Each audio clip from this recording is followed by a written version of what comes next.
Hello, and welcome virtually to the great state of Wyoming. I'm going to talk to you today a little bit about the history of Wyoming as a culturally diverse place, and also about some opportunities that are available to UW students in archives, museums, and in historic research. My name is Brigida Blasi. I'm the public history educator at the American Heritage Center, the archives of the University of Wyoming, which is housed in the building that you see here. The Centennial Complex, it also houses the Art Museum, and this building was built in 1993, but the archives were officially founded in 1945. AHC, or the American Heritage Center, now houses over 90,000 cubic feet of archival material and artifacts, placing the AHC among the largest non-governmental archives in the nation. We welcome researchers from all over the world, both on-site and virtually, and we have nearly 4,000 manuscript collections that are of interest to a variety of researchers. Just a few of our collection topics to give you an idea of how broad our collections are. You can see here the University of Wyoming history, obviously, we record, international politics and world affairs, women's history and suffrage, environment and conservation, transportation, military history, architecture and engineering, economic geology and energy extraction, LGBTQI+ history, government and business history, and you may be surprised to find that some of the largest collections on Hollywood and the comic book industry are actually housed right here in Wyoming as well. One of the most popular collections we have is the Stan Lee papers. Stan Lee was the visionary behind many of the Marvel Comics' most beloved characters, and we house his collections here at the University of Wyoming as well. We also have the Top and Rare Books Library. This holds about 50,000 volumes. These range from illuminated medieval manuscripts to locally published small run books, and also popular 20th century children's literature. Now, our holdings are diverse, but we also collect extensively on the history of Wyoming in the West. Wyoming is a big place. Geographically, it's just a little bit bigger than the entire United Kingdom, but we've always had a small population. So right now, our population is just under 600,000 people, which means that there's a lot of big, open, beautiful places. Like this. This is what most people picture when they picture the West. This is a picture of the Grand Tetons with bison grazing in front of it, taken in the 1950s. But you could probably find a very similar landscape today if you visited the Grand Tetons. You might also think of something like this when you visit Wyoming, or when you think of Wyoming. But Wyoming actually has a very diverse landscape as well, including the Red Desert, which you can see here in this clip from a Wyoming PBS documentary. The Red Desert sits in the middle of the Green River Formation, which is the largest fossil deposit in North America. And because of ancient Lake Goshute that created this fossil deposit, this remarkable and unique high desert landscape is also where mid-19th century prospectors discovered lots of natural resources, including coal, which became Wyoming's biggest industry next to ranching for the next 100 years. The Transcontinental Railroad, the first railroad to stretch all the way across the United States, reached the coal country of Wyoming in 1868. Since they already controlled a lot of the land, the coal industry in the southwest Wyoming was dominated by the Union Pacific Coal Company, owned by the Union Pacific Railroad. You can see from this map here that there were several mines, dozens in fact, operating at once, owned both by the Union Pacific Coal Company and independent mining operations. These are just a few examples. There were many other coal towns in the surrounding areas. In order to keep labor costs low, the Union Pacific recruited laborers from all over the world. making Southwest Wyoming, the coal communities, some of the most culturally diverse communities in the entire region. You can see in this 1928 photo from the town of Rock Springs' International Night celebration, people from Japan, Scotland, Greece, Slovenia, and other countries. Rock Springs and the surrounding coal towns were so culturally diverse in the late 19th and early 20th centuries that the city adopted the slogan, "Home of 56 Nationalities." You can also see here two more photos of immigrants to Wyoming wearing their traditional clothing from their home countries of Slovakia and Finland. As you can see, many people felt comfortable and proud to celebrate their heritage. Unfortunately, this cultural diversity also resulted in violence, most notably the 1885 Chinese massacre at Rock Springs. The only nationalities that were kept separate in their housing and work assignments in the coal towns generally were Asian groups. As you can see here in this map showing the town of Rock Springs, separate from Chinatown. The Chinese Exclusion Act of 1882 banned new Chinese immigrant to the United States, but the Union Pacific Coal Company had already been recruiting Chinese workers for quite some time before that. In 1885, at the time of the massacre, the population of Rock Springs was about 65% Chinese. In September 1885, white and Chinese miners had a disagreement about work assignments. Of course, this was after years of company-created wage competition and resentment building up between ethnic groups. The white miners organized a group of people and they raided Chinatown.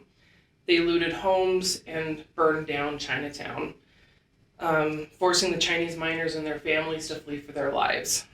At least 28 Chinese people were killed and about 15 more injured.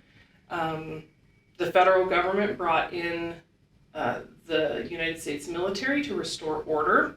They established Camp Pilot Butte, which stayed there until 1899. So in the end, everyone went back to work, obviously some forcibly, and Chinatown was rebuilt. Many of these early Chinese miners stayed in Rock Springs and continued to work in the mines and own businesses in Chinatown. The Lunar or Chinese New Year parade, as you see a picture of here, in Rock Springs and nearby Evanston, became some of the most well-attended events in these towns. But despite making the most of what they had in Wyoming, some miners never stopped dreaming of home.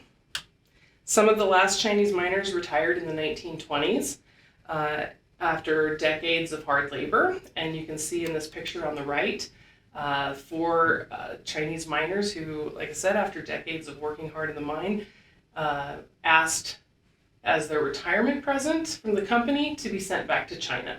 And this is a photo that they sent back after they had gone back to China. The 1885 massacre is an absolutely horrific event in the history of Wyoming and represents the height of racism and violence that rippled through these historic communities. But there was also an interesting multicultural dynamic that played out in these coal mining towns. Many people, particularly those of European descent, created beautiful communities out of the desert with lush gardens, ethnic clubs, and community halls, dances, churches, and events that both kept their traditions alive from their home countries and also helped them create new vibrant communities in Wyoming. But because Wyoming is so big, most towns are far apart and can feel very isolated in the 1800s, as they sometimes can today as well. One town's history that has recently been brought to light by some of my own research is the town of Dana. It was in Carbon County near the town of Hanna that you see in this photo here. Dana no longer exists, but it's very important to the history of Black miners. That is, people of African descent, many of whom were enslaved before coming to Wyoming in 1890.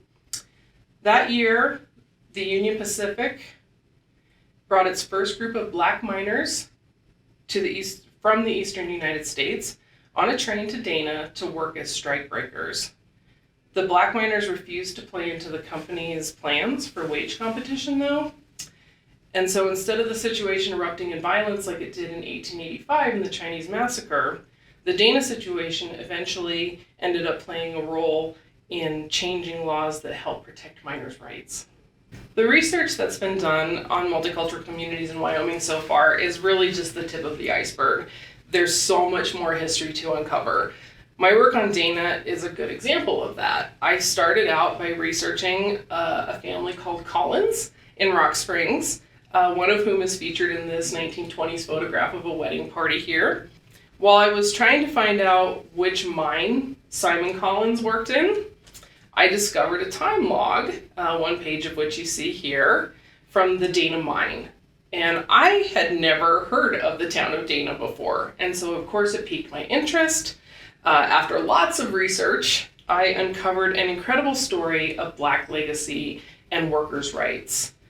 This led me to even more research on the larger Black communities in Southwest Wyoming, and things like the development of the first Black churches in Southwest Wyoming as well. You can see one congregation here. You never know where historic research might take you. If any of this history sounds interesting to you, then the American Heritage Center and the University of Wyoming is a great place for students. We have many opportunities to dig deeper into the history of Wyoming and the West. We offer internships, fellowships, research grants, part-time employment, and interdepartmental projects students can take part in. There are also many different places around the state. The University of Wyoming students can work and have internships as well. Here are just a few examples. On the left is the building that houses the state archives and the state museum. On the right is the Sweetwater County Historical Museum. I used to be the director there. That's why you have seen a lot of pictures in this presentation from that museum. But there are many museums and archives around the state where you can get experience in historic research and different projects as well.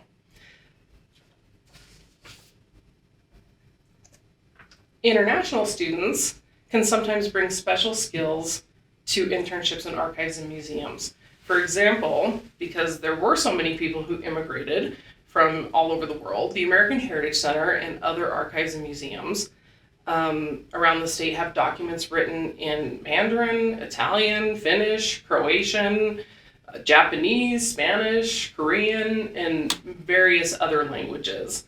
Students can help translate these into English, which can be an invaluable tool for researchers in the United States. And that's just one example of the type of work that students can do in archives and museums. Projects can range from scanning books, documents, and photographs to archival arrangement and description, conducting oral history interviews, digital humanities projects, exhibits, educational programming, and of course, historic research.